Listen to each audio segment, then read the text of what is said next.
සමහරට ජීවිතයේ ගොඩාක් දේවල් කඩාගෙන වැටෙනකොට ඔයාලා ගැනම තීරණයකට එනවා අපි හරි අවාසනාවන්තයි කියලා. අපි හරි අවාසනාවන්තයි කියලා නිතර හිතන එක ඔයාලගේ දියුණුවට කරපු හුනියමක් වගේ එකක්.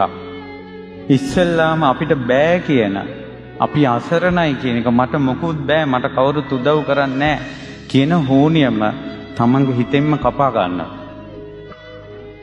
කපාගෙන උත්සාහ කරන්න. වීරිය කරන්න. ඉගෙන ගන්න කාලේ අධ්‍යාපනයට හොඳ තැනක් දෙන්න. මං කොහොම හරි නැගී හිටිනවා කියලා හිතන්න. මට හොඳ චරිතයක් හම්බ වුණා. ඔයාලා අපි කවුරුත් දන්න චරිතයක් තමයි මේ චරිතය කිව්වටත් වැඩිය කතා මාලාව හැරි පොටර්. හැරි පොටර් කතා කියවලා ඇති බලලා ඇති. මේකේ පිටිපස්සේ පුදුම කතාවක් තියෙනවා. ඒ හැරි පොටර් කතාව ලිව්වේ ජේ.කේ රෝලින් කියලා කාන්තාවක්. පවුලේ පුදුම විදියට ප්‍රශ්න වලට මුහුණ දීලා හිටපු දුවෙක්. අසරණ පවුලක්. ඊට පස්සේ මෙයාලගේ අල්ලපු ගෙදර ෆැමිලි එකේට කියන්නේ පොටර් කියලා. ඒකෙන් තමයි මේ හැරි පොටර් කතාවස්තුවට නම හැදුවේ. මෙයාට ලියන්න ආසයි තිලා මෙයා පොඩි කතාවක් ලියන්න ගත්තා. මෙයාගේ ඔළුවට ආවා මේ අద్භූත කතාවක්. ඒ අතරේ ගෙදර ප්‍රශ්න ආදරෙන් හිටිය අම්මට අම්මා මැරුණා. අර ලියපු පොත පැත්තක තියලා අම්මා වෙනුවෙන් අඬපු මෑට මානසික ව්‍යාකූලතාවයක් ආවා. ඇවිල්ලා මෙයා මානසික විෂාදයටපත් වුණා. ඊට පස්සේ මෙයා කොහොම හරි බෙහෙත් අරගෙන මේකට විසඳුමක් විදිහට මෙයා ගුරුවරුති ඉංග්‍රීසි ගුරුවරයෙක් විදිහට පුහුණු වුණා. ඒ පුහුණු වෙන ගමන් අර පොත ආයෙ ලිව්වා. ආයෙ පොත ලියන අතරේ මොකද වුනේ? මෙයා පොතේ එක කොටසක් ලියලා ඉවර වෙලා මේක මුද්‍රණය කරන්න මුද්‍රණ කන්තරු වලට ගියා. යන මුද්‍රණ කන්තරු වලින් ওই වගේ පොත් කවුරුත් කියවන්නේ ඕව කියවන්නේ කියලා කිසිම පොත් කන්තරුවකින් බාරගත්තේ නැහැ ප්‍රකාශයටපත් කරන්න. මේ කෙල්ල අසරණ වුණා. ඒ අතරතුර කොල්ලෙක් යාළු වෙලා මෙයාව විවාහ කරගත්තා. විවාහය අපායක් වුණා. බඩට ආපු පළවෙනි දරුවා බඩේදීම මැරුණා. මෙයාගේ ජීවිතේ තියෙන්නේ දුවේ සාර්ථකත්වයක්ද මේ පේන්නේ අසාර්ථකත්වයක්ද? අසාර්ථකත්වය. පුංචි කෙල්ලෙක් දෙවෙනි පාර ඉපදුණා. ඒ සිඟිති දියණිය ඔඩොක්කුවේ නලවන කාලේ ගෙදර මිනිස්සයා මෙයත් එක්ක ඉන්න බෑ කියලා මෙයාව දාලා ගියා. මෙයා දාලා ගියාට පස්සේ දරුවා ඉල්ලලා නඩු කිව්වා. ආයෙත් මෙයාට විෂාදිය හැදුණා. උසාවියේ ගිහිල්ලා ඔහේ බලාගත්තු අතේ බලාගෙන හිටියා. කොහොම හරි නඩු තීන්දුවෙන් අර පුංචි දියණිය මේ අම්මට ලැබුණා.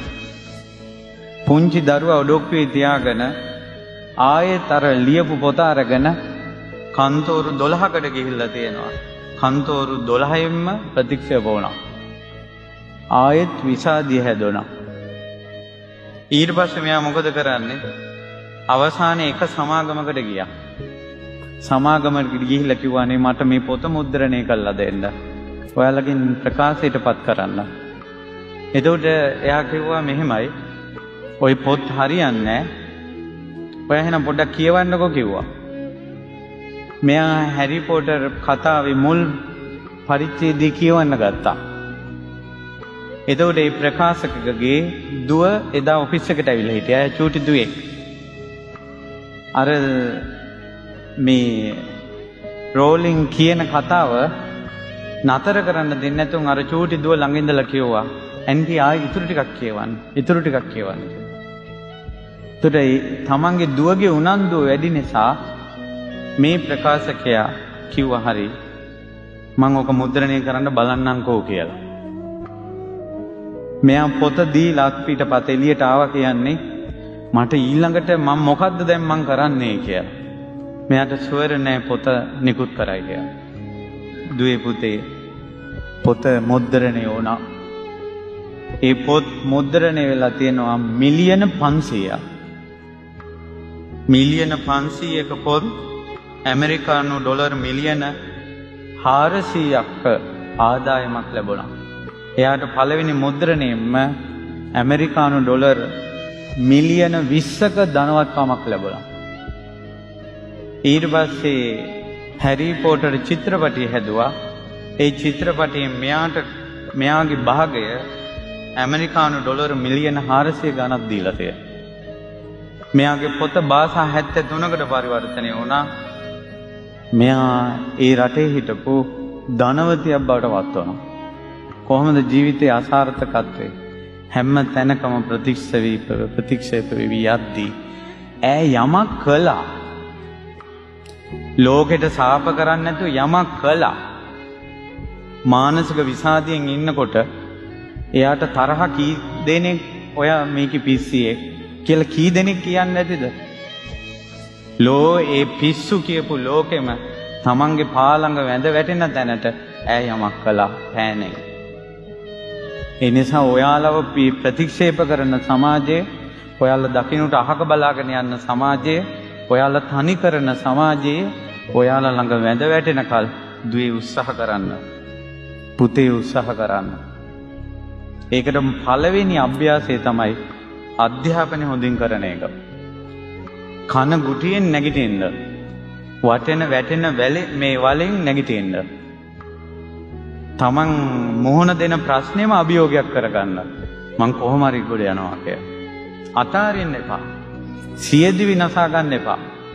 අපි මැරිලා වැටෙනකල් ජීවත් වෙමු බලෙන් මැරෙන්නේ නැතුව.